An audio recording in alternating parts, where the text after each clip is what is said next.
Mic is on. Test, test, 1, 2. How are you? Camera is on. All right, let's see how long it takes me to make this freaking video. Yo dudes, it is Blake from Green Knuckles Across. Welcome back to another video. Today we'll be going over the stringing pattern that I use in the all new, well, I guess it's really not new anymore, but the STX Duel II. I'm gonna go over my stringing pattern I put in this. It's kind of similar to what I used to do before, where the knots were tied to the outside of the head, but instead of doing actual knots, we just did more of a looping pattern, but it's a really tight loop that replicates what I did before as far as how the pocket feels and looks.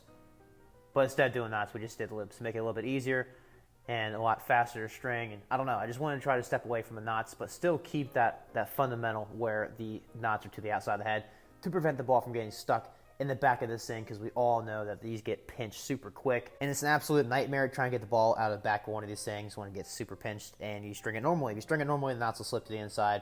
Have fun getting that ball out of there, especially with a thicker piece of mesh like this one. I use a thicker piece on purpose just to justify that the ball does come out regardless of how thick or thin your mesh is if you use this pattern. A simple solution to this would be to use a thinner piece of mesh. Now there's two pieces of mesh out there that I really like when it comes to using it for face-off pockets, and that is Tribe 7's Spider Mesh, I believe is what it's called, and String King 4F. They're both really thin pieces of mesh, and the ball doesn't seem to have a problem with coming out of the back of the head when you string it normally. But a lot of people don't like the feel of both of those pieces of mesh because maybe they're too thin, they hook, or they're not durable enough. Whatever the case is, they end up using a thicker piece like maybe 4S or even Hero 2.0, and they want to know how to string the pocket so where the ball can still come out like the 4F or the Spider, but they still like that feel and the structure of a thicker piece of mesh. God, that was a lot of talking. Here's the answer though. If you don't like those thin pieces of mesh, use a thick one and use this style of pattern. This is the thickest piece of mesh I could find at my house to use. Again, I wanted to do that to make sure that I can show you guys that the ball does come out. So let's go ahead and start to unstring one of these sidewall strings. While I'm doing this, I would like to mention that you do need to use cross lace in order to complete this pattern. There is a knot in here that requires you to go through a sidewall hole twice, and a normal piece of sidewall string will be a little bit too thick to do that. So I always use cross lace to string my face-off sticks because it's just so much thinner. You can even use fishing line.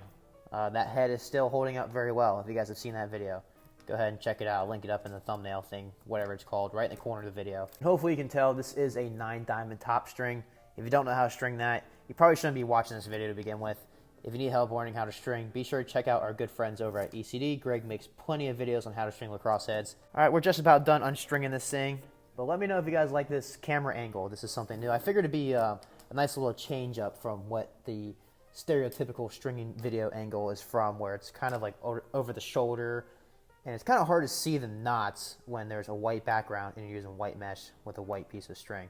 So I figured I could do more of an overhead view, the black background, so you can kind of see a little bit better. So let me know if you guys like this angle. I think I'm a big fan of it right now. I'm gonna go ahead and cut another piece of cross lace. Now, I tend to use a lot of sidewall string. I know you guys might say, oh, it's a waste, you're using too much, and there's too much excess after stringing the knot and whatever. I like to have more. That's just my way of stringing. All right, so here's a reference to how big this string is. So I folded this over 2 times now. Okay, so it's about the length of the head. This is a quarter of the string in length, okay? So you put 3 more heads on top of this. That'd be the full length of the string. Again, I think that's overkill, but I'd rather have more string than just eyeball and think it's enough and have to restring it all over again. If any of you guys string a lot of heads, you'll understand my pain, how much that sucks. All right, like I mentioned earlier, we have a 9-diamond top string, and we lock down that top string on the first sidewall hole. Next what we're gonna do is we're gonna skip the second sidewall hole, and we're gonna do our sidewall string tie down on the third sidewall hole. Now we have our sidewall tie down knot, that's what I call it, on our third sidewall hole. We're next gonna skip our fourth.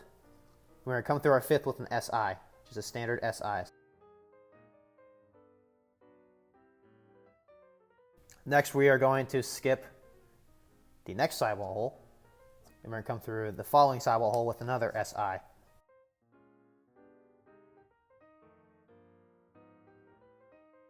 The last knot that I think is a standard in the Duel II is going to be this one and that is going to be the following, or I should say the next sidewall hole right here. I'm not going to skip any, we're going to go right to the next one with third and final normal SI for now.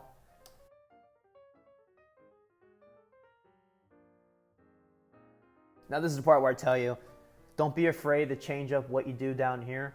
Just copy my style, but you don't have to copy my exact pattern. Meaning you can do the looping and all you want, but I like a lot of hold, I like a lot of whip in my sticks. This pocket might not be the right one for you. It might have too much, whatever. So don't be afraid to go ahead and go off of what I'm telling you to do. Just replicate my style, not my exact pattern. Okay, now here's where the old looping special starts and where it gets tricky, and this is why you need the cross lace, because sidewall string, you probably can't do that. Down here in the Duel II, these holes are pretty standard. Up at the very top, they're a little bit wider, but if they carry these down, you might be able to use sidewall string, but unfortunately we can't. So what you're gonna do is you're gonna take your cross lace and you're gonna go through that same sidewall hole that we just completed our last SI on, okay? You're going down through the head. Now this is the part where everyone's like, what? What is that? I've never seen that before. What are you doing? Just watch, okay? Okay. So as you can see, the string is on the inside of the head now. You see that? Okay.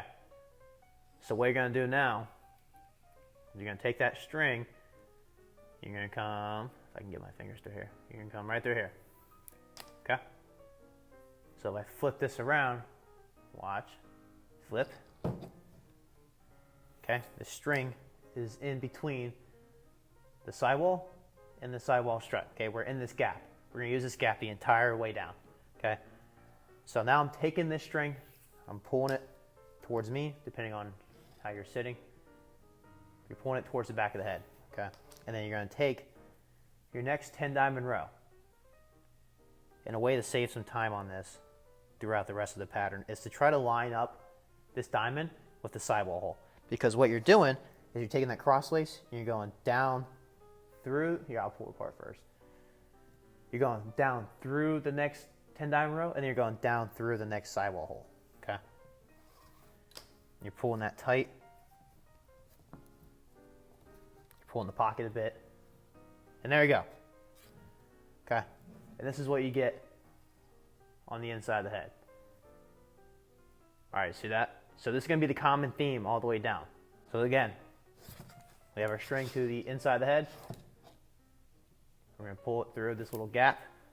And then we're going to line up our next 10 diamond row. Go down through the mesh, down through the next sidewall hole. And then look, again, inside the head, come through this little gap, pull it around.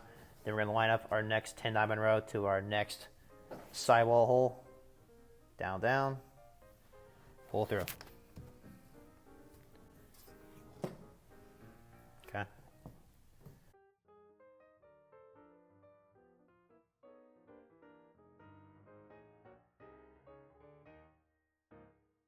All right, now you're on to the last knot. This is by far the hardest knot in the entire pattern, okay? Watch. Be ready. You gotta be really, really paying attention here, all right? I'm just kidding. It's the same exact thing. Come through that gap from the inside. Line up your mesh to the sidewall hole. Mesh, sidewall hole. Bring it around town. Pull it tight, okay? And there you go. Now you're like, oh, Blake, I don't have a knot to use. All right, well, what you do have is you have some bottom string holes down here. So what we're gonna do, the furthest or the closest bottom string to us, bottom string hole, we're gonna put that string down in there, making sure it's to the outside of the bottom string. Okay. All right, can you guys see that? You're gonna pull as tight as you can. Now we're gonna do a simple knot. You can do a double up if you want. I really don't care because we're sharing a sidewall hole with another knot from the bottom string. So I just do a single. And that's it. There we go.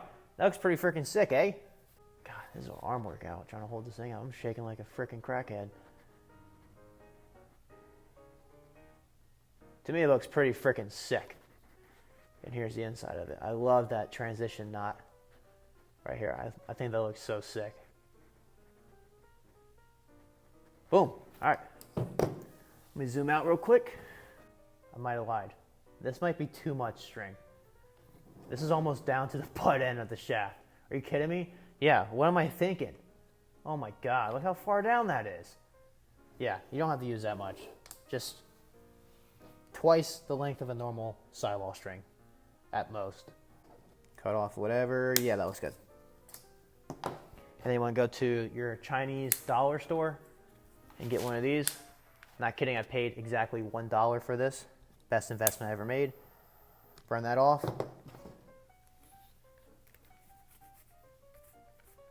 And you're golden. Look at that. Looks pretty freaking good. Now, here comes the real test. Let me go grab a lacrosse ball. Got the pocket pushed in. Here we go. Ready? Golden. Oof. Oh, God. All right. That looks pretty good to me. All right, so now here's the next test. I'm going to try to pinch this thing with my hands. See how pinched this thing can get. Still have the ball come out. All right. Crush this thing down. Ugh. Yeah, it's getting there. Nothing crazy yet. But it doesn't take much for these things to fold over on you. Okay, that looks pretty beat up. No camera tricks here, folks. Back in pocket. Came right out. Look at that. Here we go again. Once more. Right out. Right out. All right, guys, that wraps it up for this video. Hope you guys enjoyed it. If you have any questions on this stringing pattern or the Duel II or any questions in general, be sure to leave them in the comment section below. And while you're down there, let me know what other videos I should be doing next. I am in the middle of working on a revival video for the Duel II.